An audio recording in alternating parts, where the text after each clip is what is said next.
You stand on the shore of the ocean watching the tide come in. You sense the call of the sea beckoning to take you in further. You step forward little by little, not knowing what to expect, but expecting more.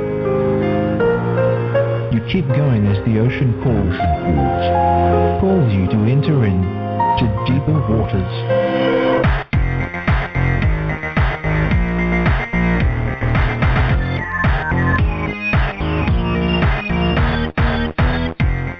Hello everyone, and welcome to the Deeper Waters podcast. I am Nick Peters, your host, seeking to bring you the best in scholarship and apologetics with discussions meant to challenge you in your walk and help you think about issues. And today we've got my friend Tyler Vela, who's going to be on the show. They're going to be talking about internet atheism, which largely got sparked by the exchanges we had over David McAfee, and we'll be talking about who he is and kind of like what's going on with internet atheism. And there is a chance, I'll go ahead and tell you, that our show could end a little bit abruptly early. We're not thinking it will, but there's a chance. As it is, Tyler's wife is extremely pregnant right now, and he doesn't think it's going to be today, but it could be sometime soon. So if his show seems a little bit shorter when it comes out, that's why. But who is Tyler? Tyler Vela is the host of a Freed Thinker podcast and blog and apologetics and philosophy ministry. He is also one of the hosts of a Fight Club podcast, a multi-worldview discussion show. Tyler has appeared as a guest on skeptical podcasts such as the Imaginary Friends Show podcast and the Skeptic's Testament. He studied philosophy at California State University, Sonoma, but completed his degree in biblical studies at Moody Bible Institute in Chicago. Tyler is currently working on his MA in Biblical Studies at Reformed Theological Seminary, and as I said, he and his wife are expecting their first child this week. So congrats on that, and Tyler, welcome to the Deeper Waters podcast. Thank you so much. Thank you for having me. I appreciate it. Now, how did you get to be doing what it is that you're doing today? I mean, how did you become a Christian? What's your introduction to apologetics, things like that? By the grace of God go I. I was raised in a non-Christian home, just kind of a secular it wasn't really like atheistic or anti-theistic. Religion just wasn't a topic. It didn't come up. I wasn't raised religious. Didn't have any religious friends growing up. I'm actually surprised. Looking back, I remember just a while ago thinking, what did I think about Christmas carols? Like, did I even know what we were singing? I don't even think I could have told you what the Christian story was for most of my life. I was in college actually when I first started studying anything even having to do with religion, and it was largely because of my philosophy classes where I took my metaphysics class at Sonoma State, and it had a section on it about God. It's a metaphysics class, so we went through arguments for God and all of that. And it was the argument from morality that actually started kind of pulling me out of my naturalism, pulling me into kind of a broad philosophical theism, and that's I was almost about 20 years old when that happened, and then I came to know the Lord through the ministry of Dan Kimball when he was at Santa Cruz Bible during their college ministry. And then have been serving in the church ever since, a couple different churches. Moved out to Chicago to go to Moody to finish my degree, and have been doing apologetics and ministry and youth ministry, and ever since then. And probably about 6 or 7 years ago is when I was on Facebook and I got into a group and was in discussion with some internet atheists, and that kind of sparked my interest in having a podcast and a blog and a Facebook group, and that's where the Freed Thinker podcast started. Originally it was Logical Theism, but now it's the Freed Thinker. Now, one of these internet atheists you've very interacted with, and I didn't even know he existed until a few months ago, is a guy named David McAfee. Who is this guy? David McAfee is, I've been talking with him for... it's got to be almost 6 years now. I put out the first edition of the book review back in 2010 when he had his first edition of his book. And I'd been talking to him for a while before that. So it's got to be close closing on 6 years now. David he was an undergraduate from UC Santa Barbara in their religion. I think he was a religion and an English double major, so he got 2 degrees. And during his undergrad, this is what a lot of people don't understand, is the book Disproving Christianity, which was his freshman book, was actually written and published before he graduated, from what I remember. And I know it was definitely written before. I can't remember. I think it was published right around the time of his graduation. It's self-published. And it's pretty abysmally bad, which I'm sure we'll talk about a little bit. Yeah, I mean it's pretty rough. It's now in its 2nd edition. The 2nd edition, he didn't really update anything in the main portion of the book. There was some minor tweaks here and there, but not really anything. The 2nd edition basically just added on a couple of chapters, a couple little appendices at the end about other little topics, a couple more, 2 or 3 page little rants about different topics. It wasn't really updated, and that was picked up by Dangerous Books. Mm-hmm. And he has, so he started kind of in that self-publishing empire type of thing. He has a Facebook group that's now, I think he was at 50,000 likes a few months ago. I think he's somewhere around 70 or so now. So it's growing. He's speaking at conferences, skeptic conferences, and kind of making the speaking route. So he's raising in popularity, which for people like you and me who are used to engaging in these discussions is I always like to say it's discouraging at one point, because you want to look at it and say, how are these people who are so ignorant? And I should say David's a really nice guy. I've met him for dinner. He's a really nice guy. It's not like he's a jerk or anything like that. He's really nice. I take him out for beers or something. He's really nice. But what he says is so wrong and so uneducated, and so it's surprising that he gets so popular. But at the same time, it's really encouraging, because I'm like, if this is the type of atheism that's growing, right? We're not seeing people like Graham Oppy having huge followings, right? I would be worried if there was 50 to 70,000 likes for atheists that are as robust as Graham Oppy, right? That would be hard. But the fact that we're seeing this type of internet infidel kind of atheism growing is somewhat encouraging, because it just reminds me, if they had better arguments, they would be using them. But for many, this is their best. Yeah, my first encounter with seeing in the Christian Project line someone talking about the book, and I had enough money to get the Kindle edition, so I thought, I'll use my Amazon points or a gift card. Go get that. See what it's like. Took me probably about a day to read it. Started one day, finished the next. And if I had covered all the numerous mistakes that I highlighted in there, my response would have probably been as long as his book was. Yeah. Because it was just full of mistakes, and I'm going to point out there is no bibliography. Oh yeah, there's no research. I mean, you're right. So I took the time to write a. Before you go on, we should say the book is called, by the way, Disproving Christianity. We have not said that. Yeah, and the second edition is called Disproving Christianity and Other Secular Writings. Right. So for my book review, I decided to do a line-by-line critique. I was going to do kind of an overview critique of major problems, but I was like, you know what? I'm not going to get this opportunity that often to address so many misunderstandings in one spot. I'm just going to plow through and do it. And yeah, the book review ended up being, it's about 79 pages, single-spaced, of a Word document. It's much, much longer than the book itself, because normally adding clarity and nuance and critique and putting in research and quoting scholars, it takes up more space than 1 or 2 sentences of just sheer assumption based on no research whatsoever.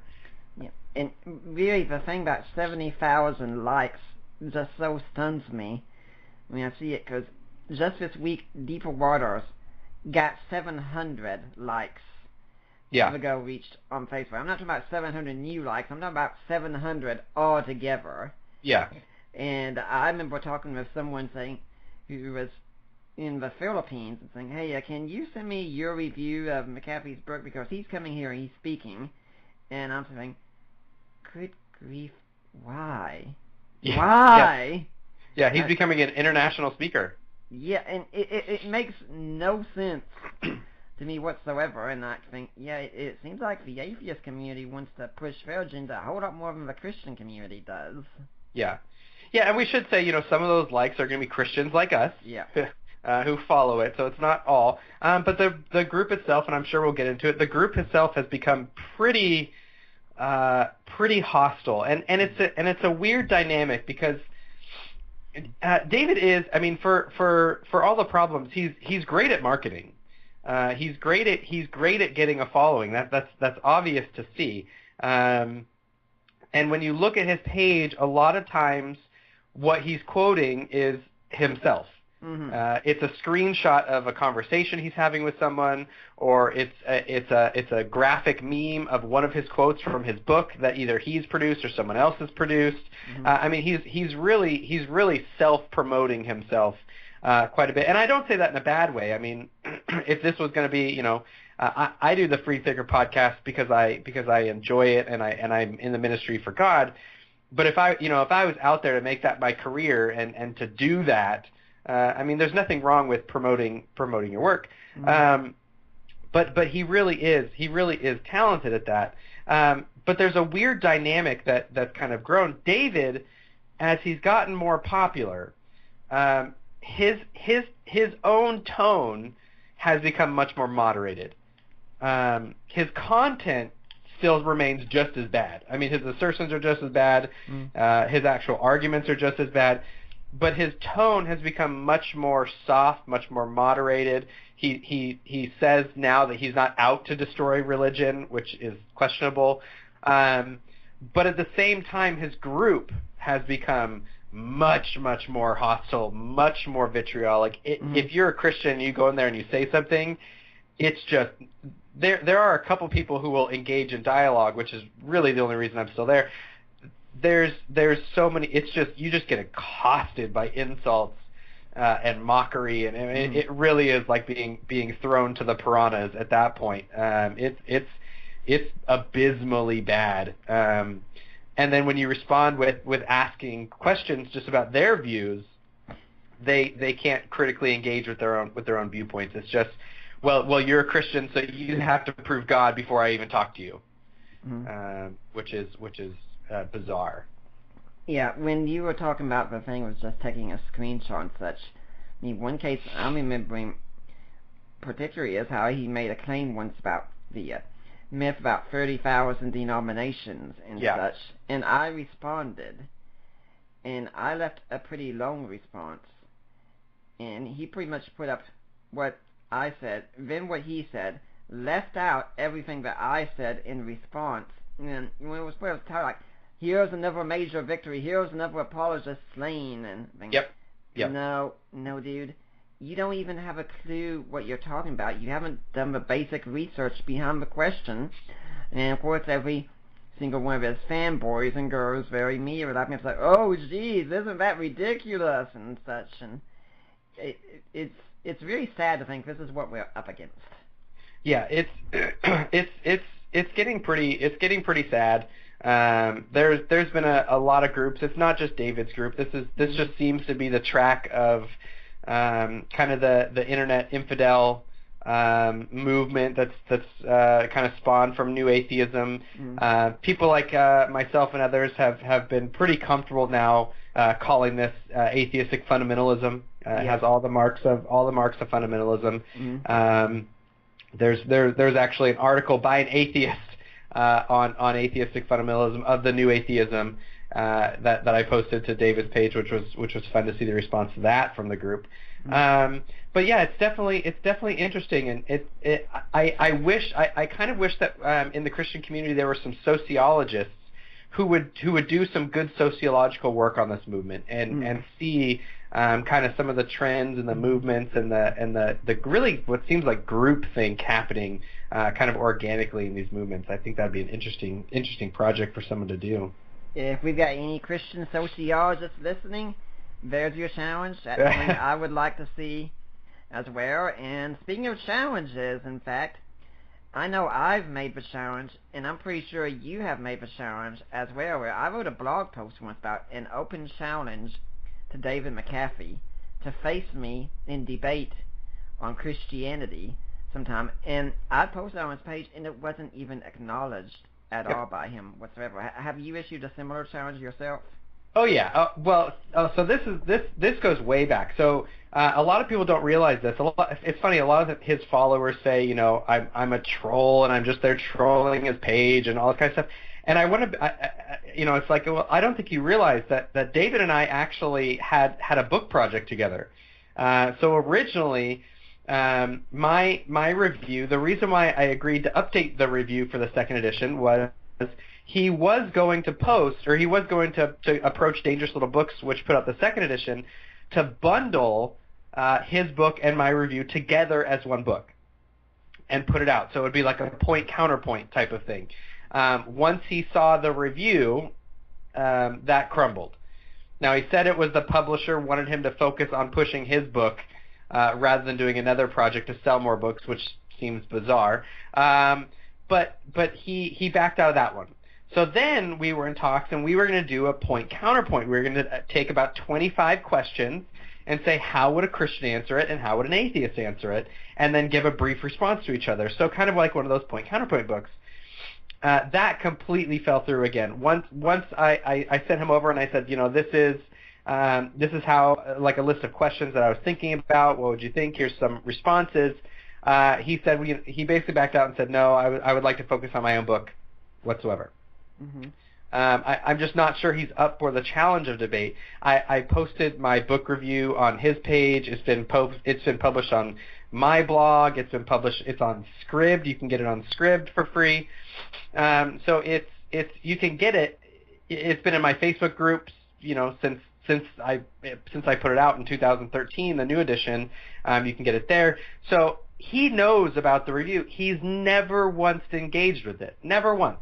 Not one time has he ever corrected anything from it. It took me actually taking a picture of a flat out false thing that he said in his book for him to even post that he'd been corrected. But even when he said he corrected it, it was about saying that Lot was showed to be righteous throughout the entire Old Testament.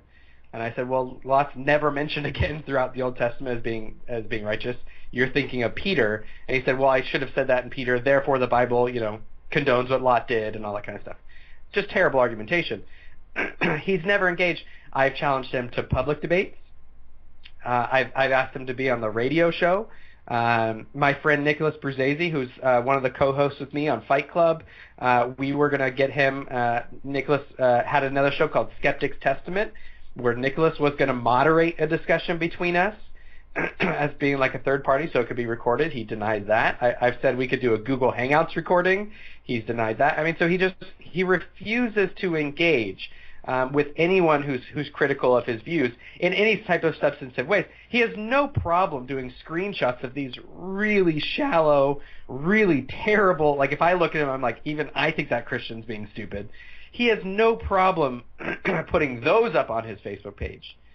But anyone who has a substantive challenge, he won't engage, he won't respond, and his followers will basically say, well, he doesn't want to, why would he engage with you? Why, would you engage with someone who defends a flat Earth? Like, would you take your time out of your day for that? Yada yada yada. And so it's just he's so insulated from any type of robust criticism that it's hard to imagine how he thinks himself a critical, quote unquote free thinking skeptic. Well, we should mention something here, because there's another misconception since you mentioned your review, is that you were charging $5 for your review, and he was giving out his book for free, which I thought was very interesting since I bought it on Amazon. So. Yeah, and the funny thing is, so it was a funny incident. Definitely looking back on it. So he's always charged for his book, always charged for the paperback and the Kindle. It's just if you messaged him, if you send him an email, he'd give you a free PDF copy, right? Mm-hmm. So a while ago, I had some people who wanted to donate to the podcast, and I said, well, I don't have I don't have PayPal. I don't have anything set up to support the podcast. I still don't. And so they're like, well, instead of giving us a free copy of the book review because it's 80 pages long, why don't we pay for that? And I was like, no, I'll just give it to you. It's fine. Don't worry about it. And they're like, no, we really want to pay for it. So rather than setting up PayPal and going through putting the link on my website and stuff, I was like, well, I'll just add the charge on Scribd. I didn't think anyone ever got the review from Scribd. I thought they all got it from my blog or from Facebook or from just talking to me. I only have 500 followers. It's not like I have 70,000 followers. So I put the charge on Scribd just for those like one or two people who had approached me and said they wanted to buy it. Well, apparently David or someone of his followers saw it. And they're like, this apologist is charging for his book review, and that's how that whole thing came up. And I had to show them, we took screenshots of the upload in the Facebook group and say, no, it's been a free PDF. You can see it's been uploaded since 2013. Like, it's been free this entire time. And he actually posted that twice. He tried to make it a big deal 2 times, which is always interesting when he does something like that. So. Yeah, it was a funny little incident. Yeah, we've talked about the term of atheist fundamentalism here. Another one that I like to use is atheistic presuppositionalism. Yeah. Where it comes out of the start with, well, atheism is true. If you're rational, you're going to be an atheist. If you follow evidence, you're going to be an atheist. Therefore, if you believe in anything religious whatsoever, you're being irrational because atheism is true, and so we don't really need to look at any counter evidence because, hey, all rational people know atheism is true. Right. It's just I prefer fundamentalism just because I don't know if enough of these people are even reflective on their own views to really even realize that that's what it's just like brute. It's almost like this uneducated brute reaction. That they have. It's bizarre. There's a really strong for people who say they love argument and evidence and reason. There's a really strong anti-intellectual trend within the group. It's funny because I'll constantly have to point out to them what an internal critique is, for example. So if they want to say, and I think you talked about this on your show before, if they want to say, God is immoral in the Bible because he commands genocide, right, for example, that's an internal critique, right? So within Christianity, that's saying, let's assume the Bible, if that's true, then God's commanded this horrible thing, and look, God would be immoral, right? And so when you start arguing with him and you say, well, no, because, God is loving, because there's this thing as sin, this human responsibility, you start going through why if they actually are on Christianity, that's not true. They're going to say, well, God doesn't exist anyways. Okay, well, that's not, then you're leaving the internal critique behind. Your internal critique is invalid then. So they don't, you have to work through this kind of thing. And when you're going through it and you say, well, have you read any scholars that agree with you? Have you read, what academics are you reading? They'll flat out say, well, I don't need to read any of that because the Bible is stupid. Right? Well, how do you know? Where do you come to the opinion that the Bible is stupid if you don't know the first thing about the Bible? Right? It's this catch-22 of ignorance where the more they're ignorant about it, the more they think it's stupid. But the more they think that's stupid, the more they'll remain in their ignorance. Yeah. Well, first off, if anyone's wondering about the genocide question, you need to be listening at the top of the hour when I say who's going to be on the show next week. You want to be pleased about that. And as far as I know, Tyler had no idea about that, so that's going to be an interesting coincidence. And then I've come up with this theory that it's a proportional theory that the ignorance of an internet atheist is directly comparable to their arrogance. It's probably pretty close, that's a really good point actually, because one of my main interests is the type of rhetoric that's used, and how the more I talk to atheists, and we might be able to bring up some of these, the more I talk to these internet atheists, the more I find out that these little cliches, these little soundbite memes that they kind of parrot over and over again, you can't. A lot of times they're in conflict with each other, and it's an interesting thing to see how in conflict those types of things really are. I just did a show recently where we talked about, well, if you take their view where atheism is a lack of belief, and belief is basically synonymous with faith, which is what they think is belief without evidence, Mm-hmm. then if Christ were to come back today, no one would have belief because we would all have knowledge, so we'd all lack belief. So we would all be atheists because we know that Christ is real.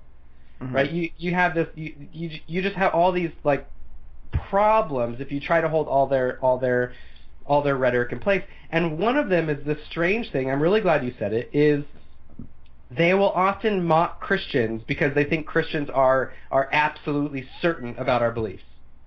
Right? Mm-hmm. Right? We're so arrogant because we're so certain that God exists, and we're so certain that Jesus rose from the dead, which is already a caricature anyways. But when you talk to so many of these internet atheists, they're so certain that we're wrong. They're so certain that we're stupid or deluded or just following a quote unquote Bronze Age myth or anything, and they're unwilling to even question anything that they've said because they're just absolutely certain that it's fact, Mm-hmm. without any question. Yeah, one example of this that I think we could definitely use, and this is one that McAfee even says in his book, is this claim that there's not even any real evidence that Jesus even existed, and yet, Yeah. I mean, most every New Testament scholar on the planet at that point, atheist, agnostic, Christian, Jew, whatever, is going, seriously? You seriously want to say that? Yeah, it's pretty bad. It's a search for anything. It's anything is reasonable and rational evidence that shows that Christianity or the Bible or some type of religion is false. And when you brought up memes, I mean, that is an excellent point. I love to use memes, but I use them as illustrations of arguments already established, or to make a sarcastic point that I'm already arguing for anyway. Yeah. Most atheists I see put up memes as if they're arguments in themselves, and real arguments don't exist in just sound bites. You really have to engage the material. And memes, to me, when people do that kind of thing, it just shows a lack of thinking. Yeah. I don't even think they put them up as I think they're putting them up because they think they're a statement of fact. Mm-hmm. It's not even a developed argument most of the time. It's just here's the statement from a comedian or something, and it isn't it obviously true? Isn't that's just fact? That's just a conclusion, right? Yeah, which is strange. And there's so much going on behind the claim, so much back information that's misunderstood that you have to go and start there. But usually internet atheists start the idea the caricature that we put up is the real view that Christians have. Yeah. One big one that you talked a little bit about is the notion of faith. And when this comes up, I have a quote on my computer, because I've got a little apologetics database where I have quotes and such from scholarly sources, so I can pull them up at any time. And I have a quote from Pilch and Molina's Handbook of Biblical Social Values, where they talk about faith and point out it's not blind belief, it's trust in that which has shown to be reliable. And I'll put that up, and of course it gets disacknowledged immediately, because this is what faith really is. And think, look, I'm here, I'm arguing, I'm giving you reasons why I believe. That should tell you I'm not believing something without evidence, but it's a whole lot easier to just steal for straw man. Yeah, and that's like I said, I'm really interested in how their rhetoric kind of interacts with each other. This is another one. So how often? I mean, I know you debate with atheists online. Mm-hmm. How often, when we talk about atheism, right? The definition of atheism, because if you actually look at the definition of atheism, it like the third definition down is a lack of belief, right? It's almost always the doctrine that there's no such thing as God. Yep. You point this out, and they say, well, that's just your concept of atheism. You're not listening to what atheists actually say they mean by it. Mm-hmm. Right? I mean, how many times have you heard that? Oh, yes. But at the same time, I always tell atheists, fine, let's say that there is a concept of faith that is belief without evidence. That's fine. I can take that as a possible meaning of the term faith. Mm-hmm. I'll grant you that out the gate. But that's not the Christian. That's not the biblical concept of faith. That's not the concept of faith that I'm talking about. I'm talking about this concept of faith where faith is it's not an act of the intellect. It's not an epistemological category. Sorry, Dr. Boghossian. It's an act of the will. It's an act of volition. It's saying I'm placing my trust. My belief that the plane will carry me to the East Coast, that's my belief. My faith is the act of me getting on the plane, right? That's my faith. That's my act of trust. If anyone that's wants the to category hear, I'm talking about. If anyone wants to hear a little bit about that, just listen to the episode of Unbelievable where Tim McGrew had a so-called debate with Boghossian, if you want to call it a debate. That was sad. That was a massacre. Even one skeptic tweeted on Twitter afterwards and said, McGrew massacred Boghossian's chickens. And Peter Boghossian grew exceptionally quiet after that debate. Yeah. Well, the funny, so kind of a sidebar. Well, let me just finishing the thought. Yeah. So I'll look at the atheist and say, so I'm supposed to take your concept of atheism and work with that. That's the meaning of the word. But are you going to do the same courtesy to me and say, well, so that's the concept? They're going to say, no, faith qua faith, all faith, just what faith is belief out. There can't be any other concept. There can't be any other notion. Every time someone uses the word faith, they mean belief without evidence. Mm-hmm. Right?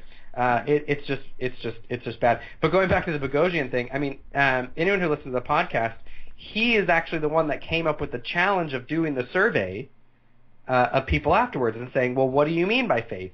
And it was funny because it was Tim McGrew, the Christian, right? This might have been embarrassing, who had to actually make it more scientific.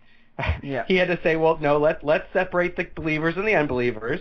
Let's find out what believers mean, and let's find out what unbelievers think believers mean, and see what the two sample sets are, because otherwise you're going to get blending categories. And so you had the Christian saying, well, let's make this a little bit more scientific, shall we? And then the results came out, and it was completely opposite of what Boghossian said. And so I put up a post saying, okay, now is Boghossian going to follow the evidence, or is he going to go by quote-unquote faith? Yeah. It's just, and he still has. He hasn't changed his view. You know, faith is still an epistemology. It still should be in the DSM, right? It's all this kind of stuff. Yeah, and as some fans of the show, I'm sure would know, I've written my own view of Boghossian's book, and in fact, I'm an even Will Seaboard who's banned from his Facebook page, so that's a lot of fun to talk about. And I still look forward to the day when sometime I'll get to encounter a street epistemologist in person. When I heard that he was planning on a television show with coming to area churches called The Faith Whisperer and talking with Christians, trying to get them out of their faith. It might have been The Faith Whisperer, it might have been The God Whisperer, I don't remember the name exactly now, but it was a TV show, it had Whisperer in it. And when I heard that thing, a lot of people were saying, oh, you must be really upset about this. Are you kidding? I would love for him to come to my church. Please come to my church. Keep those cameras on. This is going to be an interesting discussion. Come here. Yeah. Please come on by. I don't mind. If Boghossian's listening, I go to Church in the Canyon in Calabasas. Like, come by. We'll have a conversation. Because it's just bad. Yeah, if he's listening, I attend the Point Knox in Westtown, Knoxville here. He's free to come ask for me. We'll have a good discussion. I have no problem talking on the show like that. Yeah, and it's funny because I'm kind of going back to the internet infidel, atheist, fundamentalist, movement. When you're talking about faith, well, then they'll resort back to, well, it's got to be faith because you have no evidence, for what you believe. Which again is just a strange argument because I want to say, well, no, you just think it's bad evidence. Right? That doesn't mean there's no you just don't find it compelling evidence. Right. But by that same rationale, someone who, a young Earth creationist, for example, can say, well, evolutionists go on blind faith. They go based on no evidence. And if the evolutionists want to say, well, no, I have X, Y, and Z evidence, the young Earth creationist can just say, no, that's bad evidence. I don't find that compelling, so you're going on no evidence. Yeah. Right? It's just terrible, terrible rhetoric. It makes no sense. Yeah, and this is one thing I always find with internet atheists. They love to talk so much about topics they haven't really studied. I mean, you brought up evolution, for instance. I'm not touching that one with a 10-foot pole because I'm not studied in the sciences. I like the philosophy of science, I like the history of science, but I don't know science as science. So I'm not going to go out there and give an argument for the Big Bang Theory or for or against evolution or even for or against young Earth or an old Earth from a scientific perspective because that's not my area. Yep. But for an internet atheist, it looks like if you're an atheist, you're an authority on whatever you talk about simply because you're an atheist. Yeah, which is funny because at that same time, I look at these people and I just wonder how many of you. So you say that you should believe on evidence and all this kind of stuff. You shouldn't believe based on authority. How many of these people have read anything outside of their high school textbooks on evolution? Mm-hmm. How many of them are just going on, well, that's just what us good skeptics and evolutionists believe. Yeah. I'm not saying they shouldn't. I'm not saying it's true or false. Again, I'm with you. I haven't studied it. I lean towards that that's probably true. I have no idea. I just haven't studied it and enough to even pretend to be able to make a good argument either way. So I wonder, how many of these people have studied any of this that they're talking about before they pontificate on it, and they look to people like David. And I get these conversations, and because David in his book he calls himself a scholar twice. Right. He calls himself a religious scholar because he studied it in an undergrad, which is laughable, right? Anyone who's done any graduate, postgraduate work knows that an undergraduate degree is 30,000 miles wide and 1 inch deep, right? You do not become an expert in undergrad. You don't become a scholar. Even if you became an expert, which you don't, you're still not a scholar. You're not publishing in peer reviews. You're not, employed by an institution of higher education. You're not. You don't have any. You're not a scholar. You're not an academic. Yeah, I mean, you and I are both working on master's degrees at the moment, and even if we had master's degrees, we probably still wouldn't even call ourselves scholars yet. I'm going to wait till I get a doctorate. I'm going to wait till I get a doctorate, and I'm employed by some type of higher institution, and I'm publishing in peer-reviewed academic journals. I'm not a scholar, even if I'm highly educated. I mean, I have a huge library. I've read more on these topics than probably some people who do have masters and PhDs, just because it's my sheer interest. But I'm not a scholar. My thought and my work has not been vetted by people who are experts in the field. Yeah. Now, on my end with that, I mean, I've had people come to me and try to call me a scholar, and I've corrected them. Now, some will say, well, I think you're going to be a great future scholar. Okay, if they want to say that, that's fine. If they want to say, your work seems very scholarly, okay, that's also fine if you want to think that. But to say, I have a title right here, no. And unfortunately, too often, when atheists get put in the limelight, they're immediately seen as scholars. I mean, I'm thinking when Joseph Atwell came out with Caesar's Messiah, claiming that Rome created the concept of Jesus and he never even existed, and Rome put together the New Testament and such. Yeah. And by Rome, I don't mean the Catholic Church. I mean the Roman nation itself. The articles were immediately saying, a biblical scholar, Joseph Atwell, he's not a scholar. Right. Not even a little bit. No. Not even a little bit. And I mean, but you have this in this movement. I mean, you have Fitzgerald and David McAfee, and you have all of these kind of self-publishing, empire type, writers that are getting looked at as these are their experts, these are their go-to. And I'm sure you'd agree with me. We're prefacing, look, just because someone's uneducated in something doesn't mean they're automatically wrong. Right. Right. I mean, their arguments could be good, but when you look at the type of stuff that they're writing, that's so under research. You mentioned McAfee's book has no bibliography. It has no citations. Well, that's not true. I think it has like one or two, but it's like a Wikipedia article and a newspaper article or something like that.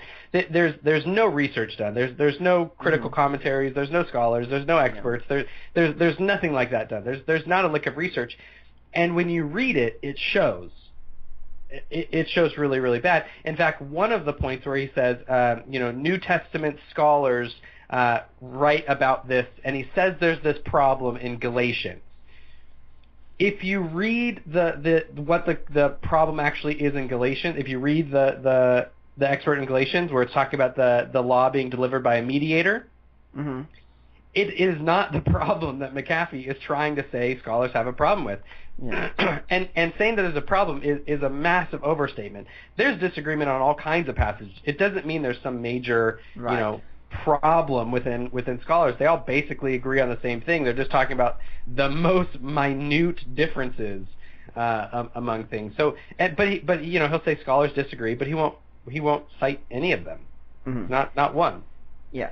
When you're talking about people who are self-published and such, I mean, we have to be clear on this because, I've got self-published books. I'm not going to probably say because something's self-published, it's wrong. And No, not at all. I've got a blog. I've got a podcast. Yep. And so people could say, well, geez, Nick, why should we take you seriously? And my answer is that if you don't want to, you don't have to. Check what I see. Check it out with a scholarly material. See if you think it holds up. Yeah. But please, I mean, if you want to present an argument as if you think it's got authority from me, that's fine. But please don't present me as a scholar because I'm not one, and I will try and point you to the best scholars when I can. Right. Yeah, and you're not saying, look, you should take me as authority because look, I have a book. Yep. Right. I mean, it's just completely different. There's nothing wrong. I mean, I have a blog. I have a podcast. I'm working on writing a couple self-published things or minor published things. And it's but I'm not going to look at that and say, look, I have a book. Therefore, I have an undergrad degree. I'm working on my master's. I have a published. I'm a scholar now. Right. That's just not how it works. That's how it goes. But he's perpetuated that image, and so when you go into his group, people look to him as an expert, right? They're asking him to speak at conferences as an expert, right? This is how they view him. And when you go in and you comment and you say, he has zero understanding of this, they're going to say, oh well, he has a degree. Okay, mm-hmm. He has a degree in world religions.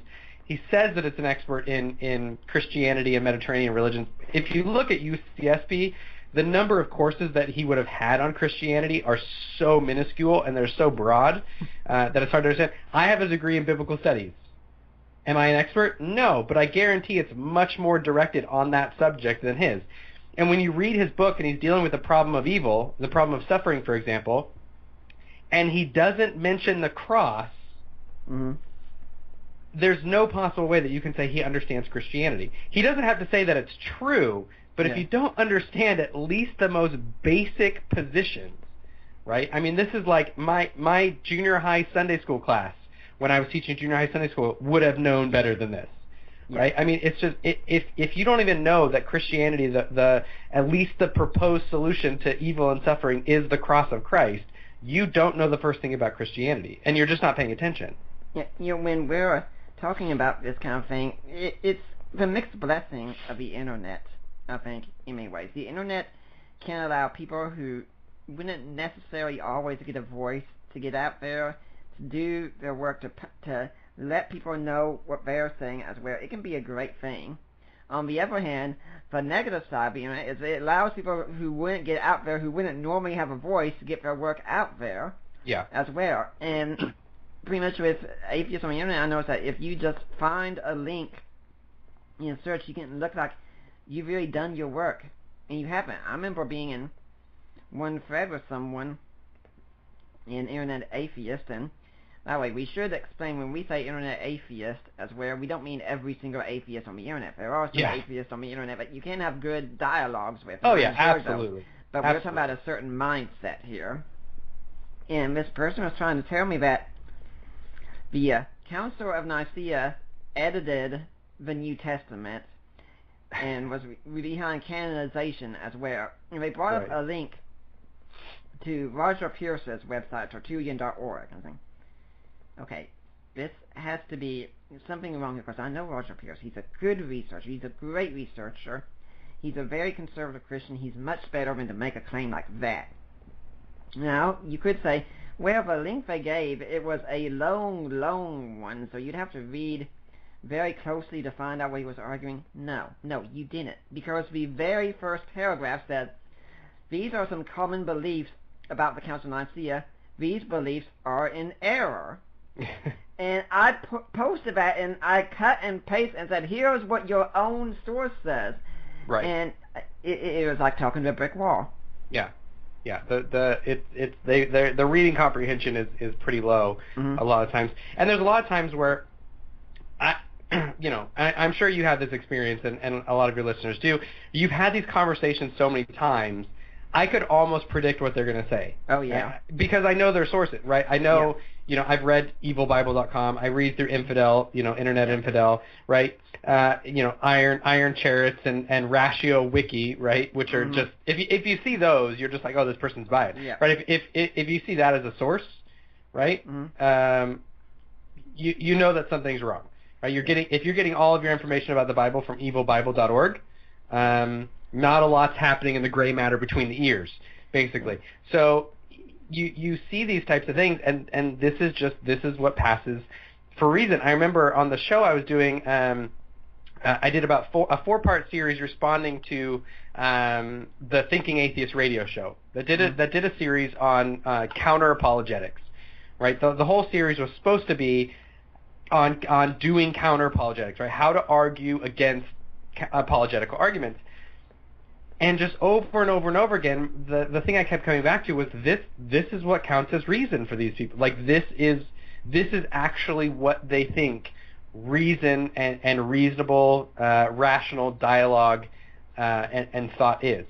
Right? Yeah. This is the best that they got, and it's just tragically bad.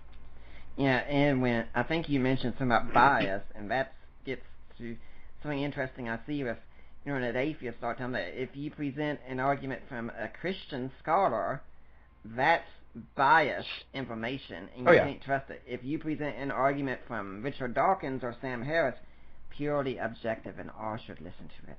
Oh yeah. And if someone's a biblical scholar, they're a theist and they're wrong. Yeah.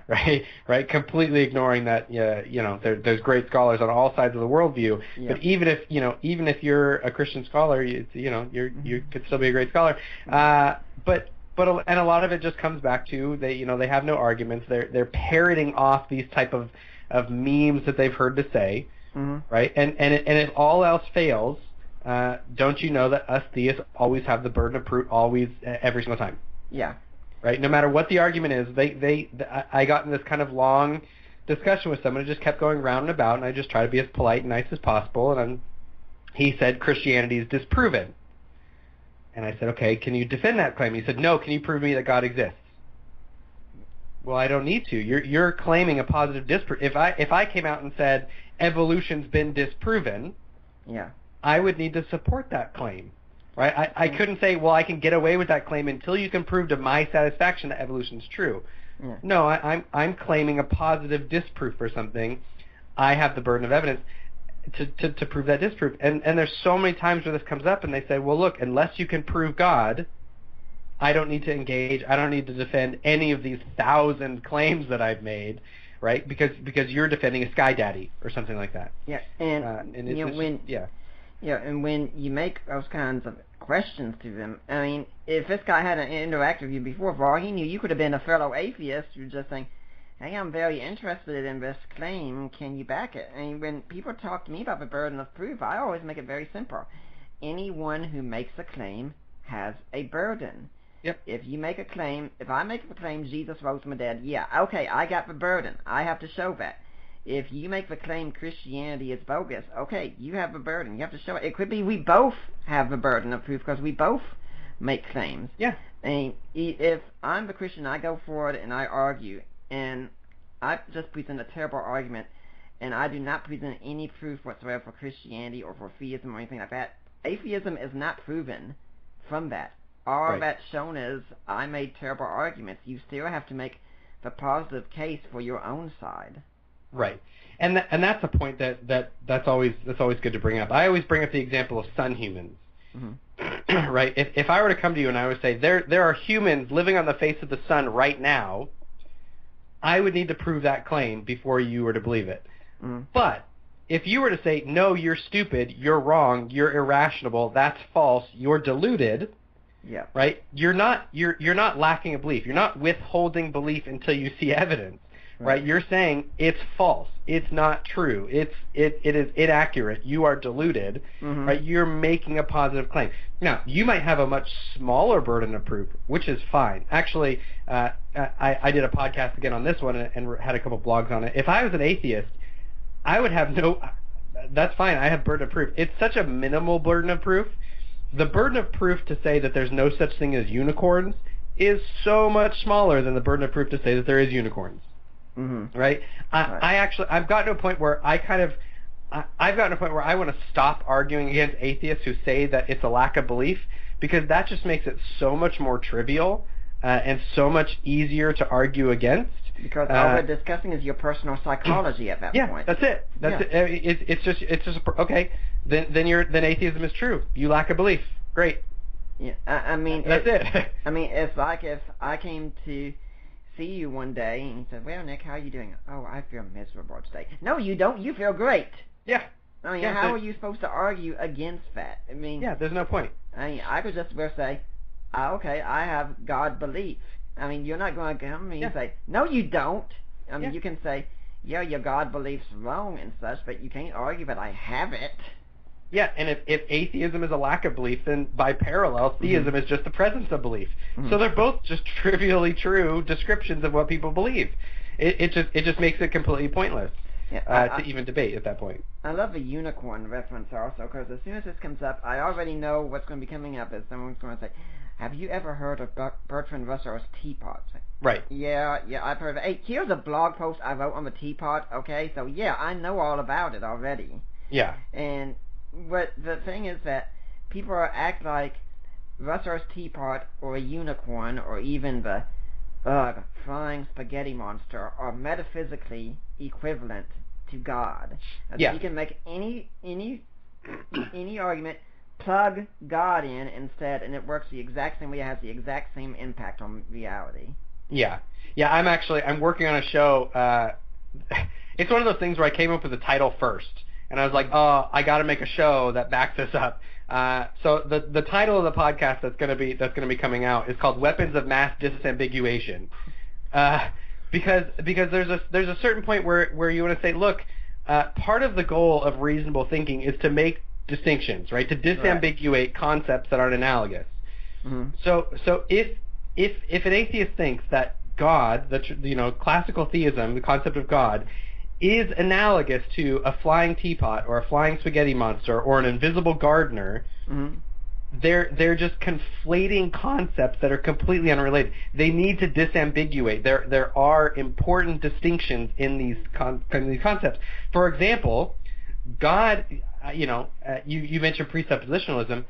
God can function as a transcendental necessary precondition for the existence of things like logical laws and absolutes, right? A flying spaghetti monster cannot, right?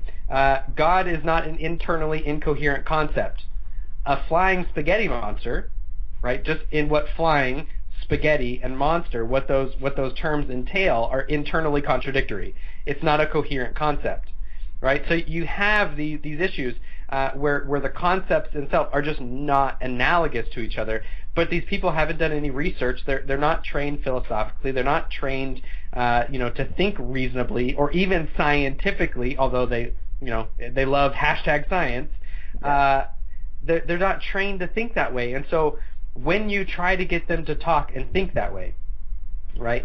Then they're going to come back to you and say things like, "Well, if God really was omniscient or omnipotent, you wouldn't need to think this way. You wouldn't need to look at scholars and experts." Oh gosh. Right? We wouldn't need to go to experts. It's just it is that anti-intellectual. It's going back to that fundamentalism, where you have those fundamentalist young earth. I'm not saying all young earthers are fundamentalists, but there is the young earther fundamentalists who are going to say, well, don't go to university, don't read the experts, don't read the scholars, because they'll poison your mind because they're too biased. Or right? tour of Satan or something like that. Yeah, something like that. You're going to have that same type of, it's just going to be the secular side of the coin where they're going to say, well, those people are too biased, it's too wrong, it's too false, we don't need to read those people right? It's the exact same thing, just the secular side of the coin. It's like what Peter Boghossian says in his book when he's asked, what would it take to convince me that I'm wrong? He says, I want to borrow an argument from Lawrence Krauss. If I walked outside one night and all the stars in the sky spelled out, I am Yahweh, believe in me, and everyone in the world saw this, and it was in their own language, that might be suggestive. It could still be a delusion, right. But it might be suggestive. And, as soon as I see that, I think, okay, what you just told me in that statement is I could make all the arguments in the world for the existence of God, and they are not going to convince you until you have some magnificent grand experience that no one in the history of the world has ever had, but you somehow think if God wants you to know he exists, he owes this to you. Right, which is funny in a couple reasons, because they're going to make fun of Christians falsely, because they think Christians actually think this, for thinking that we're the center of the universe. Right. But what does that do? That makes Peter Boghossian literally the center of the universe, where God rearranges stars for him, right? That's the only way he'll believe is if Peter Boghossian becomes the center of the universe, which is heavily problematic. But it also, I mean, at one point I want to say, look, what would convince Peter Boghossian personally is irrelevant, right? It doesn't matter, right? He might be convinced if he has a near-death experience. It might not actually take the stars rearranging, and if he sees the stars rearranging, that might convince him. That might not convince him. But the thing is that when he sets up his epistemology, right? Peter Boghossian has said this, and so has David McAfee, and so has most of these people. This is basically rehashing my last episode of the podcast. They've set up their epistemology to be, well, any natural explanation is more plausible than any supernatural explanation, right? Tracy Harris on the Atheist Experience says this all the time, right? Why would you resort to an invisible sky daddy? Why would you resort to an unknown God as an explanation when you can just resort to natural explanations like delusion or hallucination or aliens, or the favorite one, I don't know, right? Because they always say I don't know is the more humble one, right? You should say, if you don't know something, rather than saying God did it, right? Because they think it's God of the gaps, which it's not. Rather than saying that, why don't you just say I don't know, but hopefully science will figure it out one day?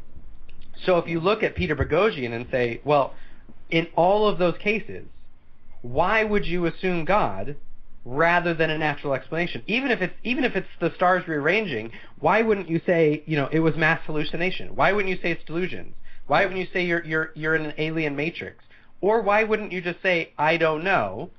And human minds are pattern seeking things, and they'll find patterns where there aren't patterns. And so in the sky I saw Yahweh exists, but I imposed the pattern because my mind wants to find the pattern, like seeing a face on a mountain. Yeah, and I usually throw these kinds of people for a loop. Miss Munkarazar say, I don't accept a natural or supernatural distinction. Yeah. As you put it. You need to argue for me that such a thing even really exists. And that's when things get even more confusing. I'll just say something like, okay, how about something like triangularity? Is that natural or is it supernatural? Right. What about the number 3? Yeah. I mean, it's just, but again, they're not trained. Well, and we shouldn't even say trained. They don't have to be trained. They're just not well versed. They just haven't been, for saying that they're critical thinkers and quote unquote free thinkers and skeptics, and they don't go on authority and they think for themselves. They don't think for themselves. Why do all the free thinkers I meet think exactly alike? Exactly. Why do they say almost the exact same cliches? Yeah. Word for word, the exact same thing. It's to the point of, like, can we go ahead and speed this argument, because I know your argument, I know what you're going to say, I know it better than you're going to say it right now, so can we please just go and report some argument? Yeah, had you ever considered that? And I'm thinking, actually, I was just sitting around waiting for you to finally mention that, because I was getting bored here waiting on you. Yeah, and a lot of times it's not even well thought out. Like they're not parroting Graham Oppie. Yeah. Right. They're not parroting Thomas Nagel. They're not parroting Massimo Pigliucci. Right. They're parroting John Loftus. Yeah. And David McAfee. Right. They're parroting those types of people. And it's a lot of times it's so trivial. And my favorite one is when they're parroting people like Dorothy Murdoch or something like that. I got in a discussion with someone, and they were saying, the Bible's been disproven because it borrows from other ancient Near Eastern sources. Mm-hmm.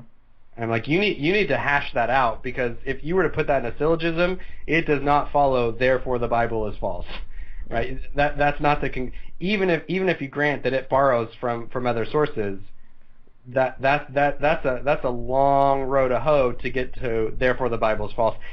All you have to do is read and understand the first thing about polemics and how ancient Near Eastern sources viewed polemics, and that train's just derailed. Mm-hmm. Well, at this point, I'd like to remind everyone that you're listening to the Deeper Waters podcast. I'm Nick Peters, your host. My guest is Tyler Vela here. We're talking about David McAfee and internet atheism. Now, Tyler mentioned the question of genocide earlier, not knowing what's coming up next week, because if you're listening next week, we're scheduled to have on Matthew Flanagan, co-author of the book, Did God Really Command Genocide?, coming on to talk about that book. So if you're wondering about the genocide question, you be sure to be listening next week, okay? For now, we're talking about internet atheism. Now, when you talk about the people that parrot, one name has to be mentioned specifically, Richard Carrier, who is the end-all of biblical scholarship, as we all know. I like to often make the statement, and even a lot of my Catholic friends like it, but I would say, Carrier has spoken, the case is closed. Yeah, it's and Carrier. I mean, I don't even know where do you start. I'm avoiding going into his appeal for a date recently on his website. Well, I shouldn't even say appeal for a date. Appeal for a new sex partner on his website.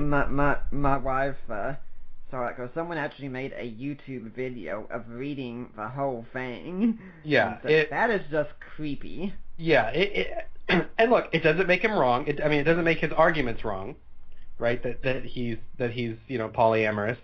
But part of me just wants to, again, he's trying to cast this image of himself as a scholar, as an academic, mm-hmm. right? So why do you use your quote-unquote academic blog as a place to try to find a new sex partner, right? Go. There's websites for that. Go there. Yeah.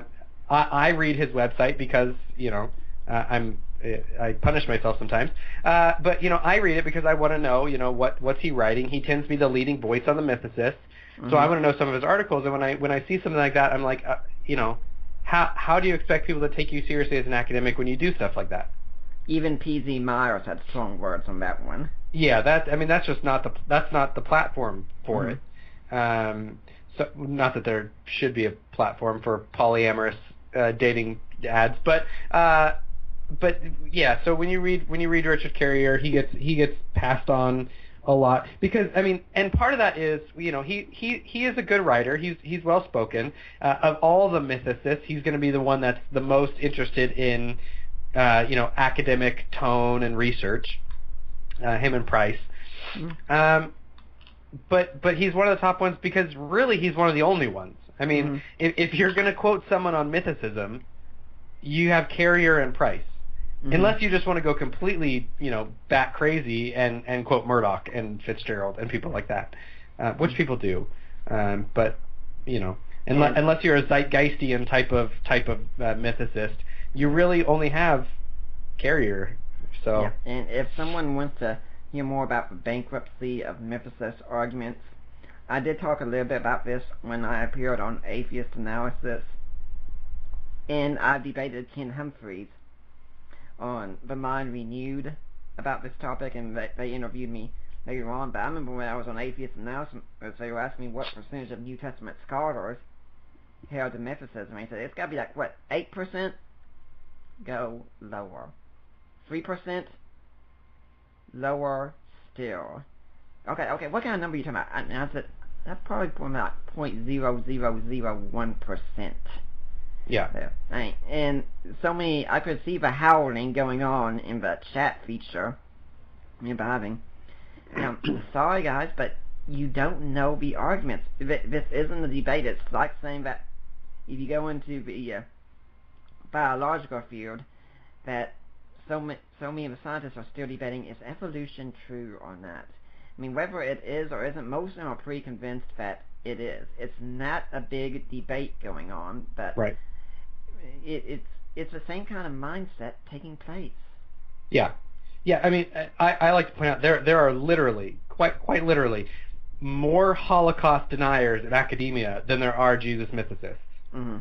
I mean, it is more academically respectable to deny that the Holocaust exists or happened than it is to deny that Jesus existed. Mm-hmm. I mean, that's literally how bad and unconvincing the arguments are. It's just crazy, and it's not because, like people say, it's not because all New Testament historians are biased Christians. Mm-hmm. Right? It's not that way at all. I mean, Jesus mythicism had its heyday, and it was called the 1900s. Yeah. Right? I mean, it's so long ago, and it's been so long disproven and abandoned that there's just no one buys anymore. It's the same as that old, the myth of the warfare between science and religion. Right. Right? Unless you're reading, White back in the 1800s. Mm-hmm. Right? No historian of science and religion holds to that paradigm anymore. It's been so disproven that no one who knows anything about it holds to that. It's just as almost as wrong can be, and yet this is what quote unquote skeptics buy into. Since we talked about the Bible some, we should get into a major area here of this, and this is something that when I was on your show, we definitely talked about this. And that's McAfee's claim that the Bible is literally the Word of God. Yeah. Now, some people are hearing this and might think, well, yeah, the Bible is the Word of God. What's the problem with saying that? Right. The problem is with with the word literal, right? And this is a problem among Christians. I mean, I got my degree from Moody Bible. Yep. Right, which if anyone knows anything about Moody Bible, if you hear that, you're probably thinking, "Oh my gosh, Tyler is a dispensational Christian." My hope is built on nothing less than Schofield Notes and Moody Press. Exactly. I went to Moody, and I was, I'm a Reformed Presbyterian. I'm amillennialist. I'm a partial preterist, right? Amen, brother. I'm a 5-point Calvinist.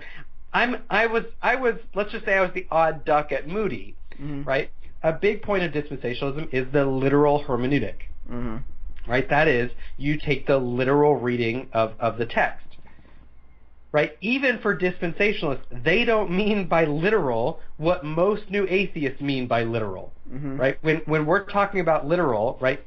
And I say we, I mean I'm talking about just Christians generally. I'm even including dispensationalists. By literal, even if I disagree with the literal hermeneutic of dispensationalism, we still mean something along the lines of something like the actual meaning of the text, right? It still accounts for metaphor, still accounts for symbolism, right? If it comes across as clear history and there's no reason to take it as metaphor or symbolism, you don't take it as metaphor and symbolism. That's mm-hmm. basically what that is. If there's good reason to take it as metaphor or symbolism, you do take it as metaphor or symbolism, or as hanging on ancient hooks, like John Walton says, or some. I mean, there's all kinds of options. For someone like McAfee, they mean something like you should read it as woodenly literal as possible, right? With no nuance, no context, no history, no. I mean, he couldn't read the first definite article in Greek or Hebrew if it hit him over the head. There's nothing. It is this. They want to read it like a modern scientific manual textbook or technical handbook of some kind. And that's just not what any Christian means by the text. So when McAfee's interacting with these texts and he says, "Well, look at this," right? So a good example is when Elijah calls the bears down. Mm-hmm. He looks at it, and some translations say, ewes. Yeah. And so for him, a literal reading is what we mean today by youth. Mm-hmm. Right. When really the word can go to someone up in their mid-20s. The fact that 42 of them were mauled, right, means there's a lot more. We're talking about a mob of brigands here. We're not, and there's a whole bunch of other things that go on. We're not talking about like a t-ball team of little toddlers, right? That's just not what we're talking about. But for him, he wants a literal interpretation of the English translation, right? Usually of the King James Version.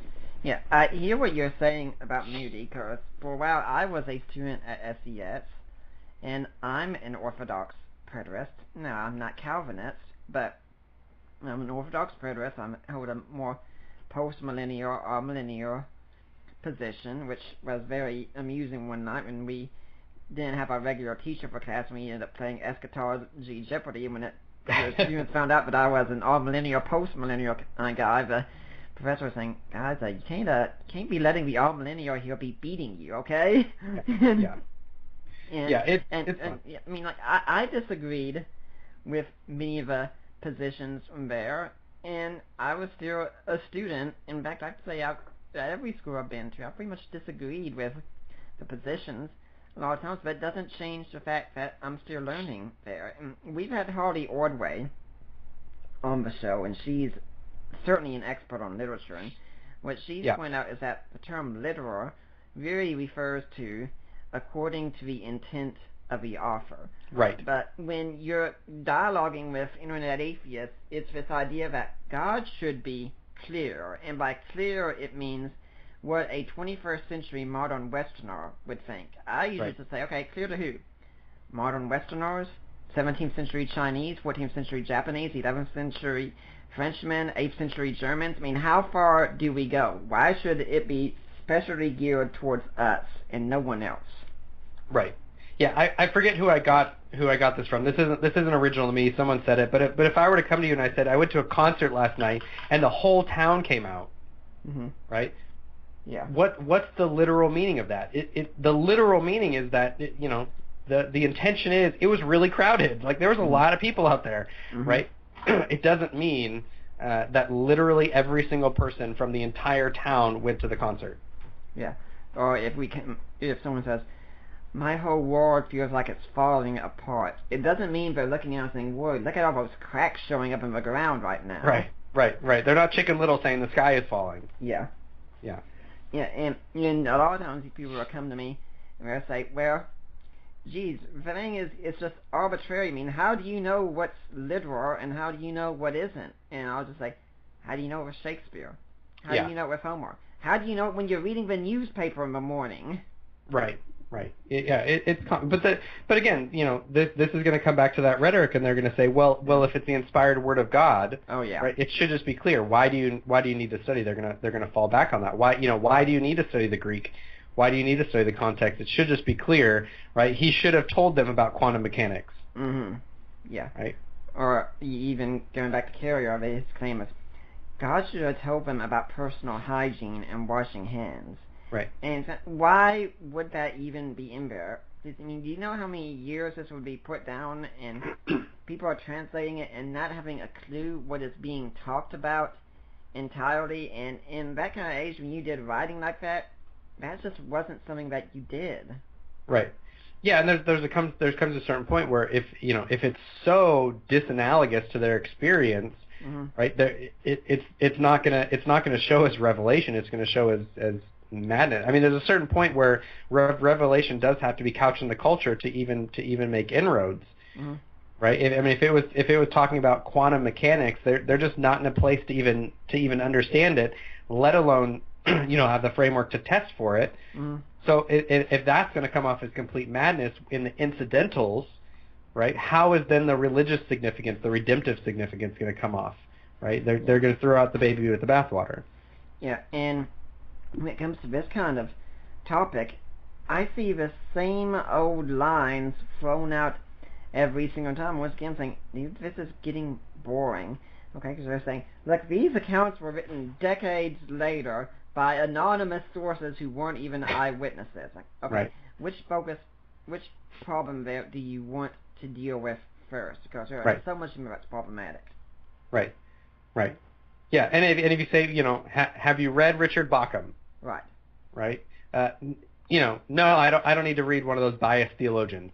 Right. It's just insulating their bias. I wrote an article on the Dunning-Kruger effect. As I saw, it on David McAfee, and the Dunning-Kruger effect, for those who aren't listening, is basically certain people, it's not all bias, it's not all ignorance, but there's a certain kind of ignorance where, or a certain type of being unskilled, where you're unskilled in the exact area that you would need to be skilled in to know that you're unskilled, right? And David McAfee, there's like 7 features of this, and David exhibits all 7 of them to a T in published work, right? I'm not saying like, you know, from private conversations. I'm quoting him. I'm saying this is where he says that he's an expert. This is where he says that the other experts aren't actually experts, that they disagree with him because they're too biased, right? This is where, right, all this kind of stuff goes through, and I show all the published links to it. And when you talk to David or you talk to these other people, that I often sit there and I think, you know, if you weren't so biased in this exact area, you'd be willing to read the people who disagree with you. That would help you overcome your bias. Right. But because you're biased exactly at that point, it keeps you from actually overcoming your bias or even recognizing that you are biased. Right? It's this horrible catch-22, and there's I mean, if you or any of your listeners have, like, you know, a tool to really break that nut, anything would be helpful. I mean, there are some people where I just talk to, and it's just sad. You sit there and you're just like, oh my gosh, like, you don't know how biased you are. And I'm not saying this because I disagree with them. I don't, you know, I could talk to someone like Graham Oppy all day and be completely, you know, enthralled, and you know, I think he's wrong. But that doesn't mean that I think that he suffers from this type of thing, because a lot of times they're going to say, oh, well, you're just saying that to anyone who disagrees with you, because as a Christian, you can't think of, you know, anyone possibly disagreeing with you or understanding because you're so biased, right? And it's, well, no, it's you know, I have no problem reading Nagel and Pigliucci and Oppy and others. It's people like McAfee and Fitzgerald and Murdoch and Harris, Dawkins, and those type of people that you know, that gets me. When people can mean, and you say, well, you should read such and such then. And I'll say, okay, here's a link to the review of that book that you said that I should read that I've already written here, because I've already read the book, because unlike you, I'm not afraid to read books that disagree with me. And if you are really so sure your position is true and so sure the other position is false, go ahead and take it on then. It shouldn't be a burden at all. And usually when I encounter these people, I always ask this question, and I say 99.9% of the time I get crickets chirping as an answer, and ask them, okay, when was the last time you read a scholarly work on a topic that disagreed with you? Right. Yeah, and half the time I'm getting to the point where I just want to say, when was the last time you read a scholarly article, full stop?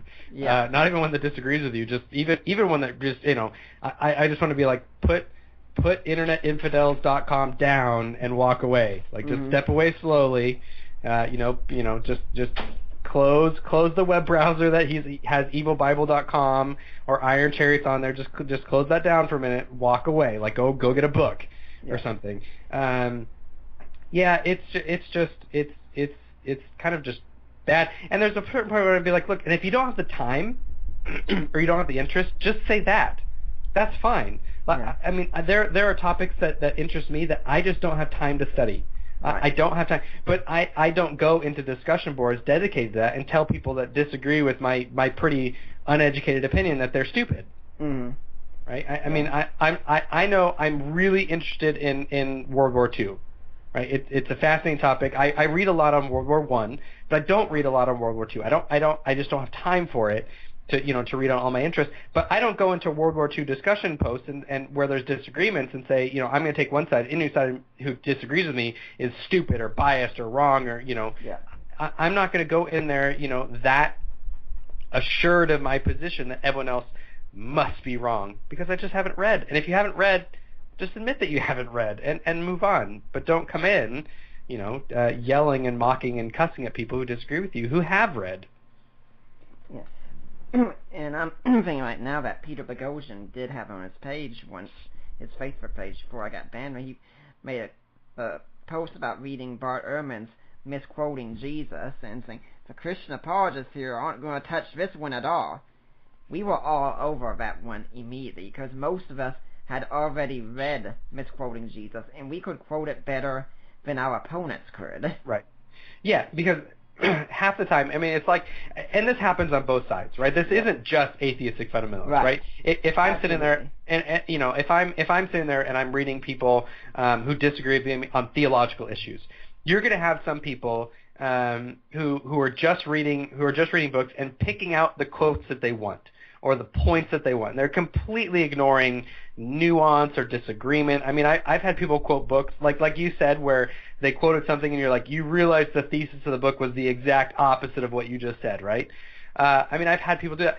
I've had people who are Jesus mythicists quote articles on the historical Jesus and pull facts out of that and say, see, therefore Jesus was a myth, right? I mean, it's just, you know, it happens on all sides. Mm-hmm.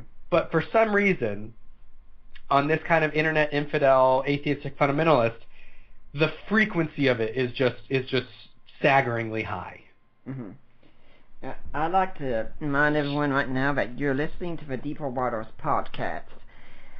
And everything we do here really is listener support. And folks, we could use your support. I'm sure Tyler knows very well that projects, ministries, a lot of times, they don't get a lot of funding in many cases, and especially one like ours that's really more starting than anything else. But we've picked up some donors, and we could really use more support from people like you. Now, right now, our website's down.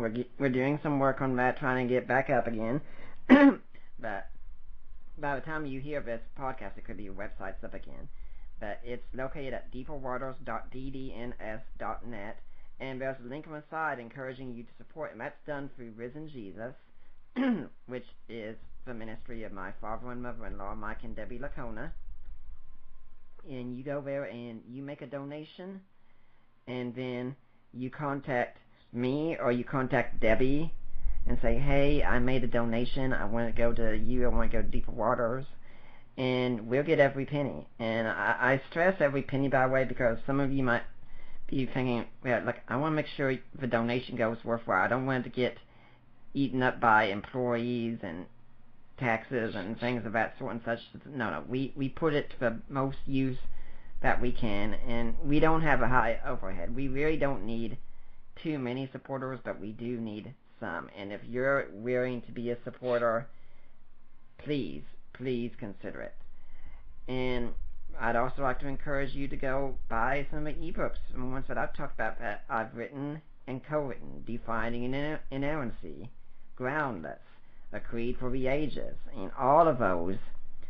I would hope you'd get some good benefit out of them. And of course, there's still the Amazon store, which yes, still needs some work done on updating it, but if you're going to buy a book, you might as well buy it there, because, hey, we get some of the proceeds. You're spending the same amount. Why not? Tyler, do you have a ministry or a cause you'd like to see people support? I would just recommend them to support you. Actually, it's a great podcast. It's a great ministry that you have going, and you definitely bring in a lot of some really great experts, some great books, some great viewpoints. And you're one podcast that I always recommend people that have questions, and a lot of times I know if someone has a question, Deeper Waters has probably done an episode on it. So I would just echo what you said and support your ministry. Well, I really do appreciate that, and no, I did not ask you to say that before we came on. No, didn't ask. At all. But yeah, in fact, someone did send me a list of, I think Credo House had 67 projects podcasts to listen to, and I was so thrilled to see Deeper Waters on the list there. And it's really encouraging, and also I'd like to say, if you're a fan of the show, please consider leaving an iTunes review. That would be just really awesome. It's great to know people are listening. And as Tyler knows, one of the things that's really helpful in this field is getting that good encouragement and appreciation when people are saying, hey, I really like what you're doing and I really support it. It means so much to us. Yeah, these are apologetics podcasts and everything. They're definitely a labor of love. Oh, yeah. They're time consuming to do the research and the write up and to get everything scheduled and organized. And you're not out here making money on doing apologetics. It's definitely a labor of love. So any support is definitely encouraging. Even just the support of word of mouth. If you're a student and you can't afford it, but you're blessed by Deeper Waters or by my podcast or something, just spreading the word and having people listen to it and gaining support is definitely really, really, really helpful. And at the end of the show, we'll be talking some about how people get in touch with your podcast. I don't want anyone to think I'm neglecting that. That's going to come at the end. But one other area we should talk about, something we kind of got into it a little bit, is that in internet atheism, science is the end all of everything. Scientism rules the day. Yeah, and a lot of time it's not science. Right. I mean, they're not. They say they love science. They say it's not. They don't. It's not science. I mean, it's this scientism, like you said. It's actually a worldview. It's an epistemology where it's basically the return of logical positivism. It's kind of a neo-logical positivism that's rearing its head again, that has been long dead. Just like they're dragging out Jesus mythicism from the 19th century, they're dragging out logical positivism from the early 20th century, even though it's been long dead and gone. And they act like this is just this is just what reason is. This is just what logic is, right? Yeah. Science just is this, when it's really not. Yeah, I find it amusing when I get the claim that I'm anti-science.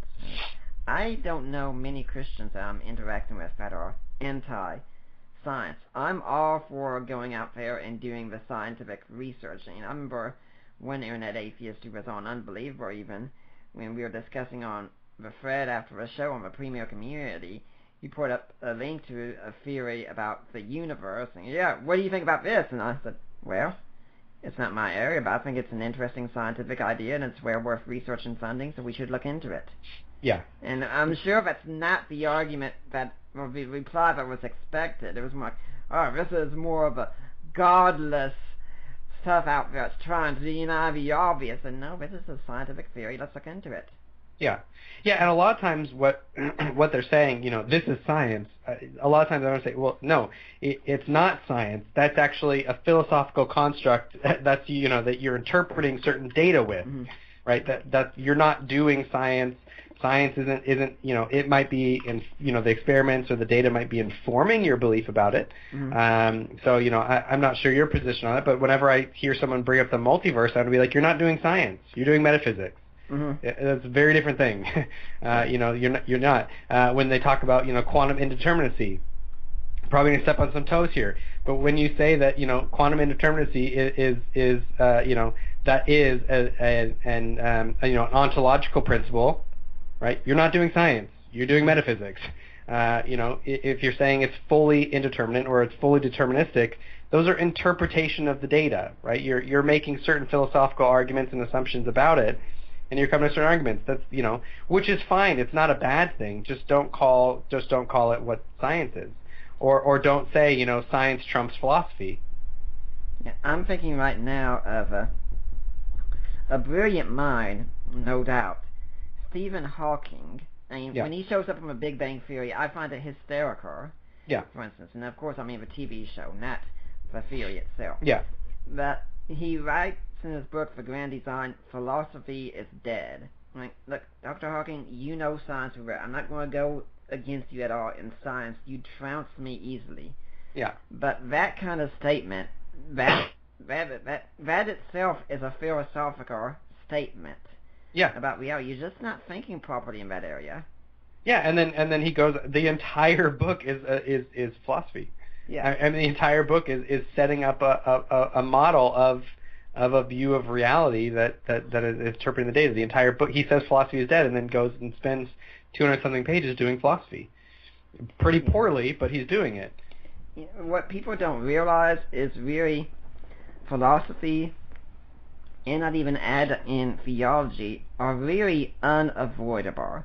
Yeah. The question is this: are you going to do good philosophy or bad philosophy? I've had these conversations with my wife where I've said, everyone is a theologian. Really, everyone, even the atheist, is a theologian because they're very specific about what kind of God or gods they don't believe in. Yeah. But the question is, are you going to do good theology or bad theology? And it's the same with philosophy. Are you going to do good philosophy or bad philosophy? Yeah. Yeah, it's definitely interesting to talk to them, to talk to the kind of internet infidel atheists, and they'll mock and ridicule theology, but then when they start talking about God, and just like you realize that's what you're doing. You're doing philosophy, or you're doing theology. That's what you're talking and thinking about God. That's all theology is. Theology doesn't have to be orthodox. Right. Right. I mean, theology just is the act of thinking and reasoning about God and spiritual matters. Yeah, Graham Oppy does theology to an extent. He has to. Yeah. Anytime you're making arguments for, against, about God, anything like that, you're doing theology. You're doing philosophical theology maybe, but you're doing theology. Yeah, and when we're talking about science theory, an area that has to be covered is this myth, and yes, I've seen it on Loftus's page as well, and I was so pleased to see that Tim O'Neill, especially, showed up and really went after him on this. And this is the idea that the medieval period was the so-called Dark Ages, where the church ruled the world and held science in its grip and was so anti-science, and we see this with Copernicus and Galileo, and which I'm saying, Galileo wasn't the medieval period, but let's just, ignore the facts here. Yeah. Well, it's like when they say that, Jesus is a Bronze Age preacher. I mean, it's just, you're just ignoring it. It's that whole warfare or conflict thesis between science and religion that, I'm sorry, just no actual scholar of science or religion and the interplay holds to it anymore. I mean, if you read Ronald Numbers or David Lindbergh or Alan Chapman or any of these types of scholars, they just point out that type of model is so skewed. Was there conflict from time to time? Sure, but it actually it was funny. A lot of times it was actually because the church was defending contemporary science. Right? I mean, the problem wasn't that the church was against science. It was that the church was defending, Ptolemy, right? They were defending Platonism, which was held to by the best scientists of the day, right? I mean, that's just what they were doing. I'd say it was more Aristotle than Plato, but the point is the same. But yeah, so I mean, so when Galileo comes along, which is also funny because they want to say, well, Galileo was, he was arrested for proposing that heliocentrism was true and geocentrism was false, which, Copernicus had no problems saying it a long time before he did. And they missed, well, no, I mean, the problem with Galileo is that he was a jerk. Right. And that he publicly mocked the Pope in written work that he was told not, I mean, does that mean that the church was innocent? Well, no, they were being authoritarian, and I mean, there's other problems, but it had nothing to do with his science. Right. And his scientific arguments of the time, they really weren't even that good. I mean, no, they were pretty bad. We found out later on that, yes, he was right, but he wasn't. We shouldn't believe he was right because his evidence was so strong. It really wasn't. But he was allowed to keep doing his research still. Right. Right. Yeah. I mean, I think one of his arguments was that we know the Earth orbits the sun because of the tides. Right. It wasn't because the tides aren't because of the moon. The tides are because the Earth is moving and sloshing around. Right. Yeah. Yeah. I mean, it's not the best argument. Yeah. Something interesting we can talk about with science, and this gets us back to the Bible again, is it really gives me a kick when people go and say things like, well, today we know that virgins don't give birth, and that people don't walk on water, and that people who are dead don't come back to life. And I'm hearing all this and thinking, you really think back then people didn't know that stuff? Right. They knew what it takes to make a baby. Right. And they buried their dead because they said they weren't coming back. and they built boats so they could walk on water. So I mean, you can say miracles are false, but you don't say, well, we don't believe in that stuff anymore because we have science. Right. Yeah, it's always funny because like we know now that people don't walk on water. People didn't walk on water back then either. Yeah. Right. I mean that, and they want to say, well, we know that it doesn't happen, right? Well, we believe that it doesn't happen naturally either.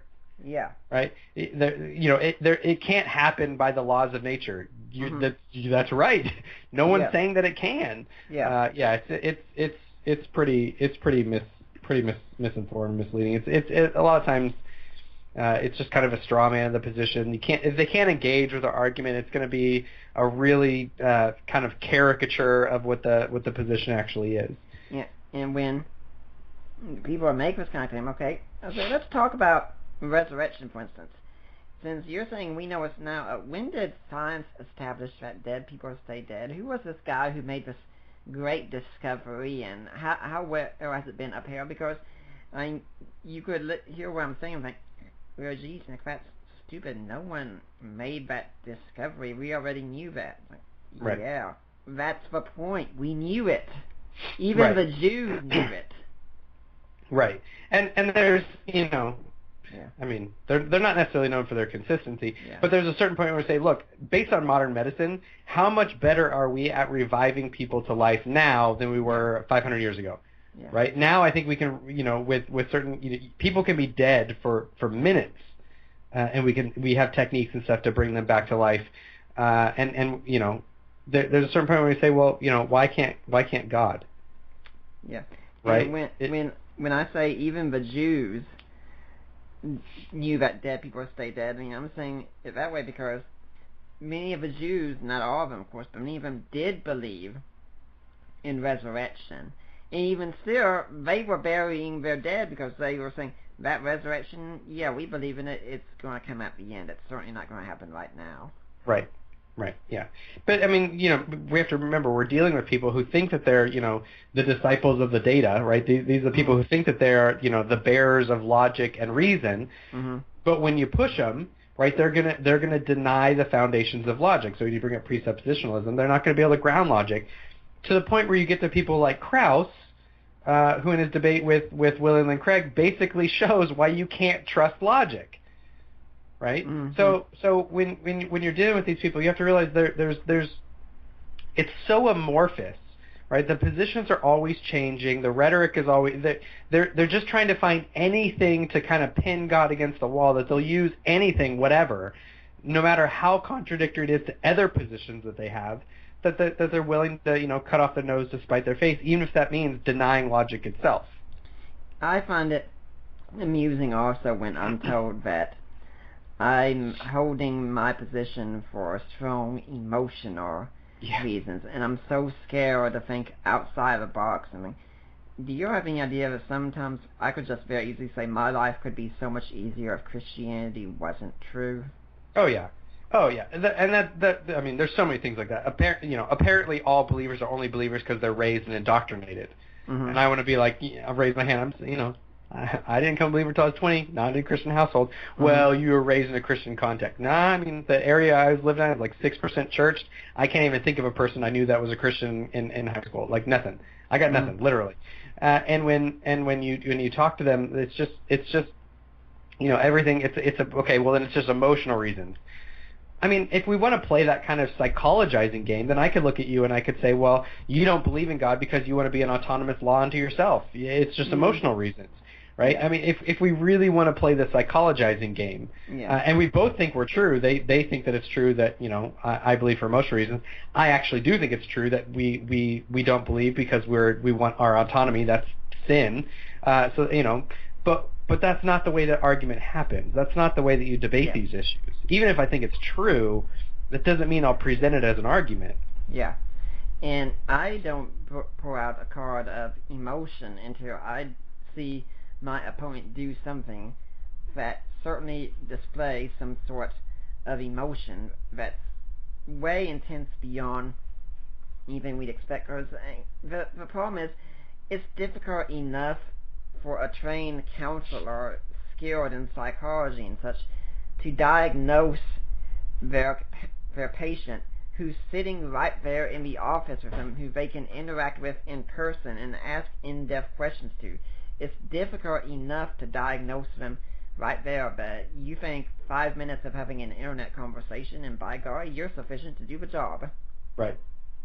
Yeah. It's yeah, and I mean, I try to avoid it no matter what. It's very rare. The only time I ever bring it up is I occasionally I'll talk to someone and they're clearly so angry about Christianity, so hostile, so full of hatred and anger and stuff. And I just, at that point, I'm just saying, I'm sorry you're so angry. Like I'm trying to have this reasonable discussion with you, but something must have really bad happened for you to be this angry, this hostile, this filled with this much hate towards me, a person you actually don't know. We've talked to for 15 minutes, and yet you feel the need to cuss and rail and insult my family, and I mean all that kind of literally I've had people say that I should be dragged out and shot. I mean it's those types of things.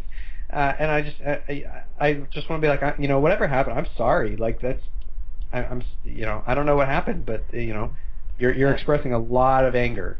Remember, those people are also going out later on championing the virtues of tolerance. Right. Oh yeah, a lot of times, and championing the fact that they won. Right. Right. They won the debate. Usually the main time that I get to it is when I've dealt with someone who know me enough, and it's apparent they don't know what they're talking about, and it's apparent to everyone else as well. And then it just becomes, okay, now I'm going to just start making jokes about how ridiculous your position is, because frankly, it's embarrassing, and I think you should be embarrassed to hold it the way you're holding it. Yeah. Well, and going all the way back to what we were talking about at the beginning, I mean, the sad thing is that so many people in groups like McAfee's don't recognize how ridiculous these positions are. They don't. They jump on the bandwagon with insult. So someone will say something ridiculous, and everyone will jump in and be like, oh, that theist, look how stupid he is. Look this kind of stuff. And I would be like, do you realize what you're agreeing? Like, do you realize what you just said that you agreed with? Yeah.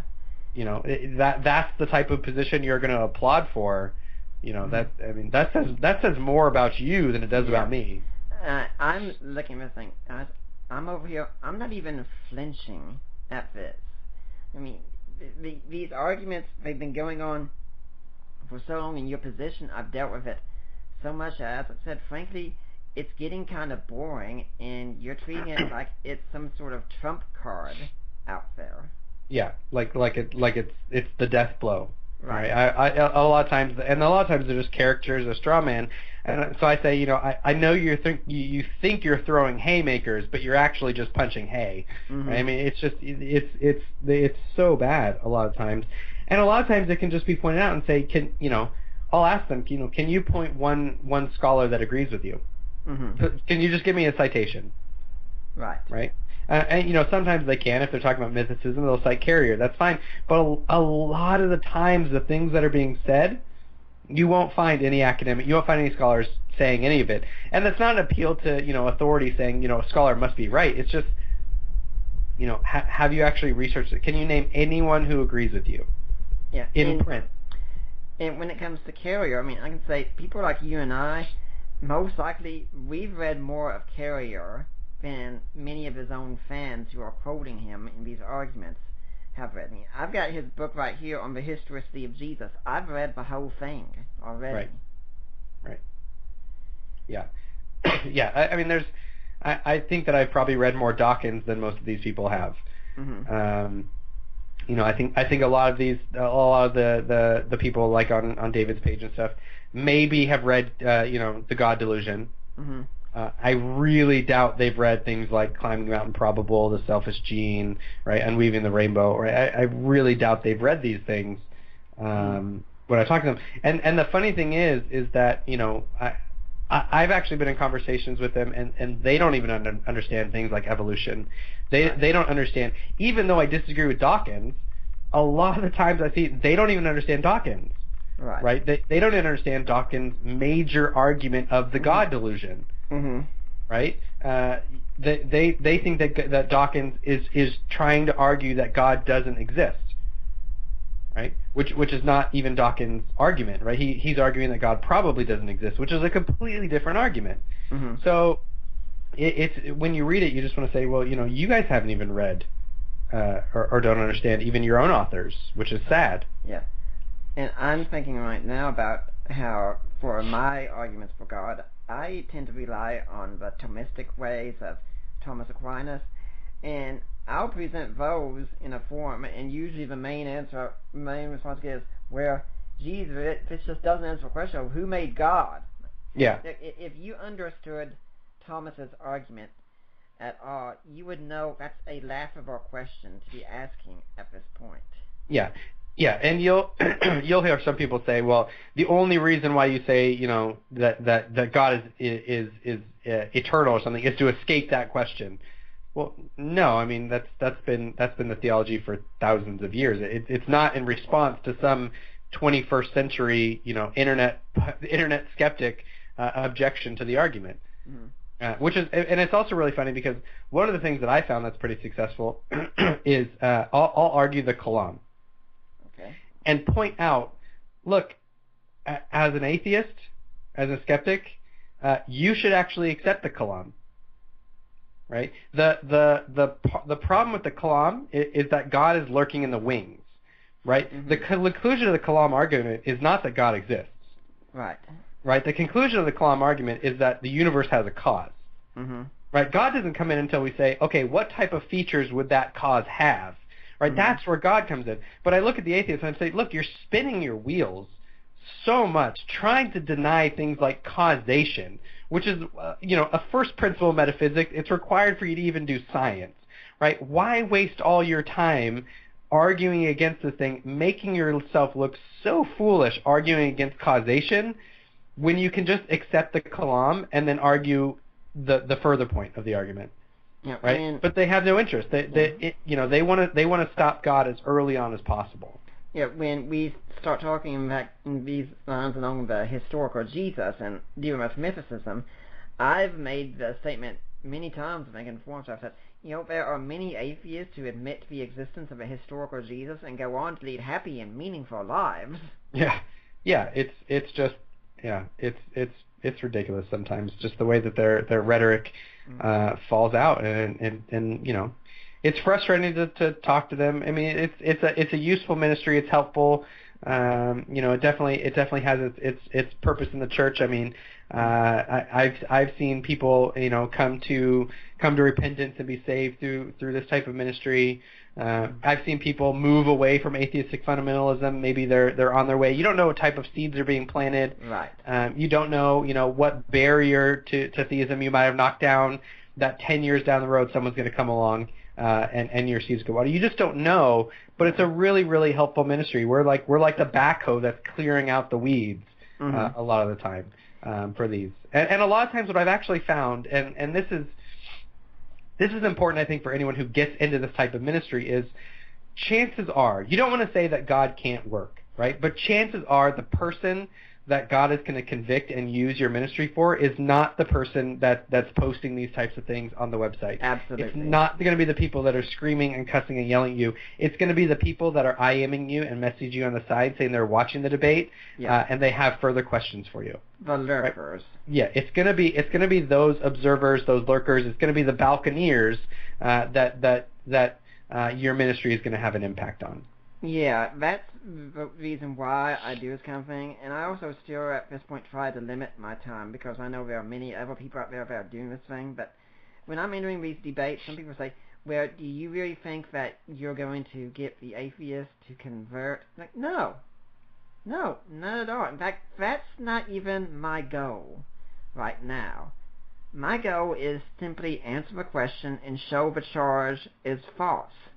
Right. That's it. I'm more interested in the people who are watching and giving a strong show for Christianity. And besides, if these people are willing to come after me, and I'm someone who I think knows my stuff pretty well in this area, how much more likely are they going to come after someone who doesn't know their stuff? Like, say, my mother, for instance.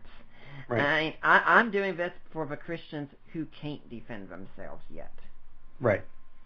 Right, and it also helps. It's helping kind of turn the tide of the culture's view of Christianity. Right.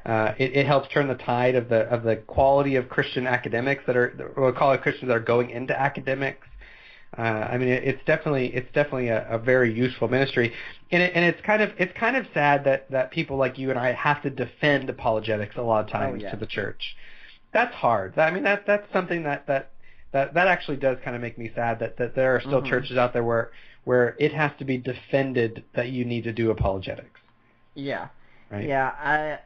I've told Allie before, as I said, if you're out there and you're doing a counseling ministry, which is excellent. Yeah. You're say, oh, counseling, we need to do that. We need to be behind that. If you're doing missionary work, oh, that's excellent. We need to be behind that. If you're doing a homeless ministry, oh, that's excellent. We need to be behind that. If you're doing an apologetics ministry, what's that? You wicked pagan heathens, don't you know you're supposed to live by faith? Right. Yeah. Or it's just kind of that. That's sweet that you have a hobby. Right. Right. This is that's you're an academic. You think that way, so that's a good hobby for you to be going and doing there. Thanks for that, and that's it. Yeah. Yeah. And say, okay, call it a hobby all you want. Let's see how quickly you're going to be calling me when, say, the Jehovah's Witness knocks on your door, or when your son comes home from college and suddenly announces that he's become an atheist. Right. And before too long, chances are you'll be calling me back, and honestly, I wouldn't be saying, but I'd probably think, if you had kind of like inoculated the kid a little bit beforehand, maybe this wouldn't have happened. Yeah, and there are some churches out there that are supporting it. I mean, I'm thankful that the church that I'm at, I teach adult Sunday school, and I actually went through a year-long curriculum on apologetics. Which was really good, that they supported that. It's been a really supportive. There are some really good ones, but yeah, I mean, we should be encouraging, other people, start apologetics ministries at your church. You don't have to do everything. I think Reasonable Faith has charters that does a lot of the back work for you. There's a lot of things you do, and start it young. If you can do it with elementary and junior high, and getting people to think reasonably, which again is one of the funny things about kind of the new atheist thing where it's this is coming back to David McAfee and his belief book, where on the one hand they want to say, well, you're indoctrinated, you're taught to not ask questions and all this kind of stuff, and we say, well, no, I teach apologetics, I teach kids how to reason and think and analyze belief and ask questions, and we ask questions about our beliefs and stuff, and then they're going to say, oh, well then it's just you're just indoctrinating people to think like you think. Uh-huh. And it's like, well, did you miss all that other stuff that we're talking about, right? I mean, you mock people for not asking questions, and then it's still indoctrination when we raise them to ask questions and to think critically and to read books and all of that kind of stuff. But something like a belief book is not indoctrination at all. Oh yeah, clearly not. Clearly. And this is the book that is a complete caricature of religion and religious belief. I mean, so shallow, and it's meant for toddlers. Right. He's trying to get kids. He shows pictures of people reading this belief book, which has a picture of I think it's Jesus, Satan, and is it Muhammad or Buddha or one of them? Probably not Muhammad, I'd say. I think it's Jesus, Buddha, and then the devil on the front, and it's meant to read to 4, 5, 6-year-olds. Right, to get them to think that religion is nonsense from a young age. But that's not indoctrination. That's critical thinking. Well, we're getting to the point where we do have to wrap things up. And Tara, you've talked some about your blog, your podcast, and such. Could you let people know where that is if they want to find out more about you? Yeah, absolutely. The podcast is the Freed Thinker Podcast. You can get it on iTunes. You can get it on Stitcher, and the podcast or the blog is the Freed Thinker Podcast. The address is freedthinkerpodcast.blogspot.com. So you can view it there. I'm not always as active on the blog as I would like to be. So if you want to get into any of these discussions, you can come over and join the Facebook group, the Freed Thinker Podcast Facebook group. Yeah, and if anyone's interested also, I was on Tyler's show not too long ago talking about David McAfee as well, so you can go and find that link there too. Yep. We did a little show on your review of his book. Yeah, and that's available on my own blog site. So, Tyler, do you have any final words you'd like to leave with the Deeper Waters audience today? Just encouraging people to keep thinking and to keep asking questions and to keep up. It's a tough ministry to be involved.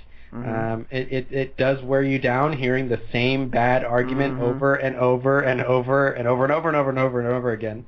It can wear you down, but just to spend time, make sure you stay plugged into church, spend time in the Word so that you're getting refreshed, so that you can do this ministry with a good and humble spirit without getting angry or hostile.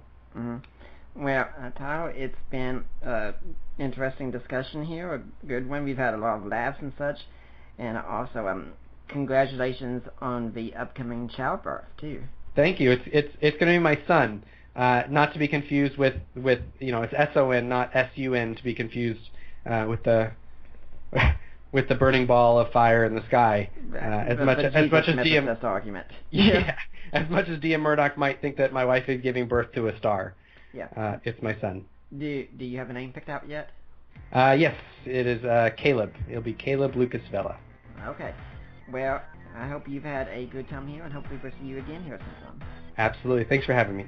And I'd like to remind everyone that next week we are going to have Matthew Flanagan coming on, co-author of the book Did God Really Command Genocide? So we are going to be talking about genocide accounts, supposedly, in the Old Testament. So I hope you'll be here. For now, I'm Nick Peters, and I am signing off.